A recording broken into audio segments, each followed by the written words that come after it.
Dumelang. It has been maybe like an hour and a half since I was here. I've lost momentum. My phone just died after the last recording. So I've lost momentum, but hopefully and I moisturize my hair. I moisturize it every couple of days, maybe even once a week, my scalp. So now I've got oil around, gross, around my like moisturized parts, whatever. Gotta make sure that my hair still grows, because we don't know if we're going home. So since I've lost my momentum, let's just find our bearings again. Last week, leave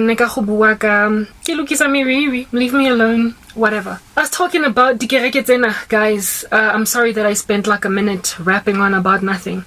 I was speaking about these churches and how it is that people like chill in them. Every Sunday. I attended the Bible cell study group. The cell groups are Bible study.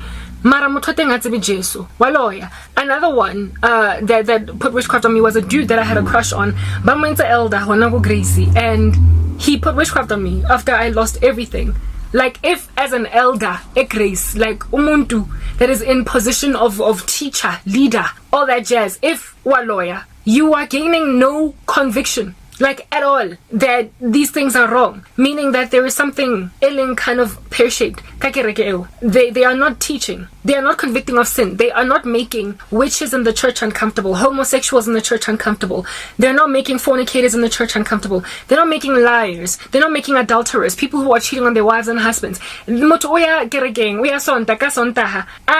like, night after having an affair, cheating on the wife, because they literally think that the grace of God is a means to just do whatever you want. Whereas in Romans 7 it is written that now that we know that grace abounds, shall we sin? No, of course not. It is rather that where sin is, grace abounds evermore. Mara, that does not mean it is a ticket or a license to go and sin. I spoke about that in I'm not going to labor on it that much. So I'm like trying to piece these things together, in order to help you understand how he steals, how he kills, how he destroys, and how those people are that he successfully recruits for his kingdom. But regret lots of times apologize not only to their victims but also to Mudimu. They have got an arrogance. They want to believe that they chose right, especially considering it is written in God's word that the devil will steal, that which, like, he will restore that which, the cankerworm, the palmer worm, the eating away, whatever, all those worms, he will restore them precisely because they have not a way. Sometimes but they are in so much denial after losing izinto because of izenzo zabo, because of what they've done. They're in so much denial that rather than admit that the locust and the palmer worm have stolen, they are like, no, I'm sorry, I don't make mistakes. This thing again saying, sebetsa, ke tseba hore ya sebetsa cause nna ke bone sebetsa. Ka nako teng o sentse bokamoso o tshwatlile. This chick Ole, that was my friend I told you guys about. Onana le a younger sister, onale montle jwang. Sometimes I guess still, maybe today, still since another thing. I don't know what's going on ka bona. Ke na le ipotsa hore tjeka ha o ka khona lo latella karabo ka ditlhare hakana. Ha o tlo latella o swa ga go monyane na.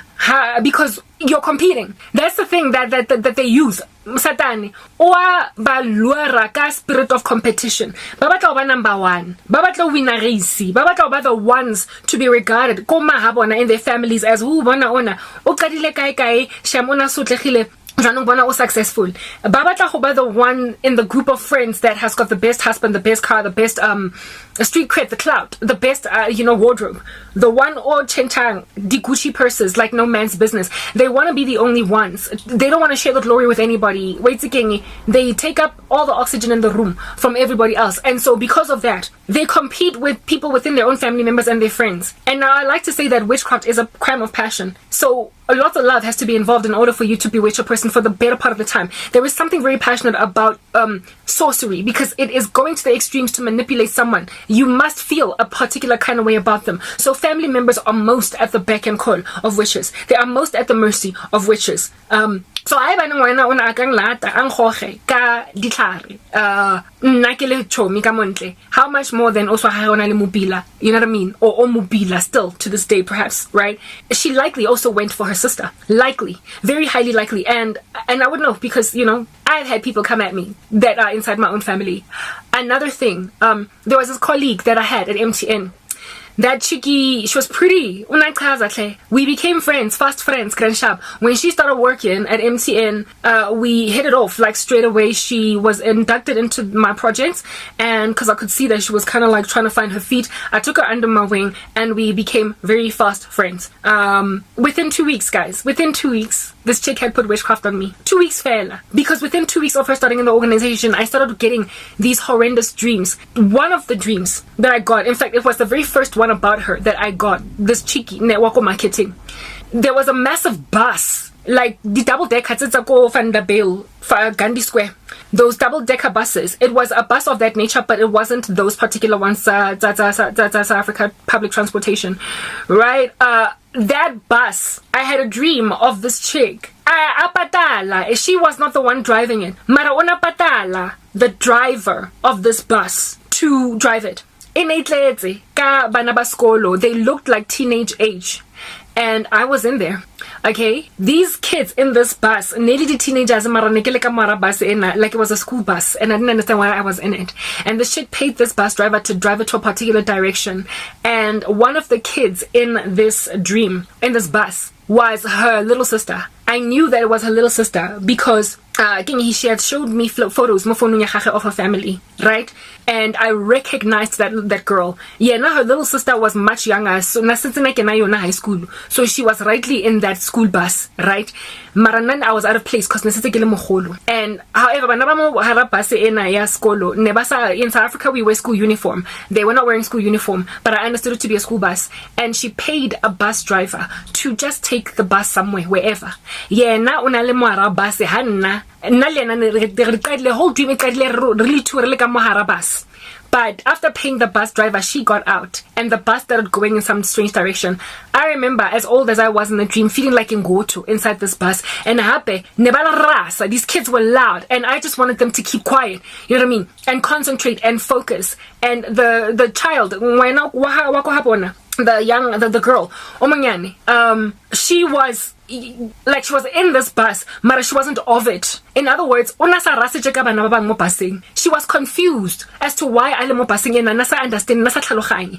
And you could tell her na batla ho tswa mo passing. And ha bona o swa gage ke ha a ya ko yena a batla ho matha quickly to get out of the bus to follow her sister to leave because she didn't want to be in this bus. But her sister left, and as soon as she got out of the bus, minyako, guys, like it shut in front of everybody, making sure that these people could not get out of the bus, including me. So me and her little sister were trapped in a bus. Bus driver, baling unruly. And we were stuck in this bus. The dream shifted to a place where I got to see where she was at while I was stranded in this bus, wherever.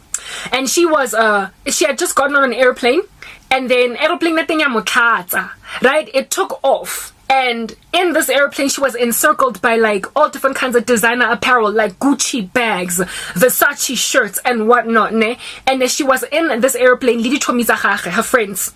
Guys, let's move on to the next part. Please, if you want to hear the rest of this dream, move to the next part because I can't have more than 10 minutes, okay?